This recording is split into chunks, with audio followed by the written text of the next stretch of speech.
Ano ba yan? Ang Iloilo. Itigan mo ito. Ano ba nagmamadali? Ito, from Allen Rose, Buenavides. Kiana. Ano niya ba? Yung apelyido niya yung pangmayaman sa Iloilo. Benavides. Ilo.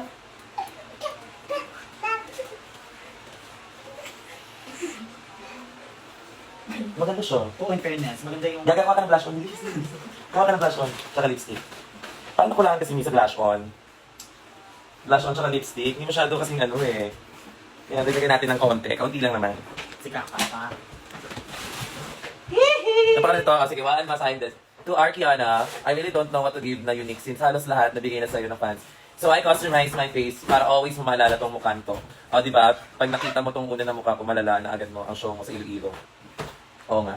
Tapos sa akin ka rin gilising at kapag pagod ka buong araw, sa akin ka rin uuwi, doing the most lang. Eh no, malalaki rin ang atake ko niyan. Sana lang di ka magsawa sa mukhang to, ha, Charis?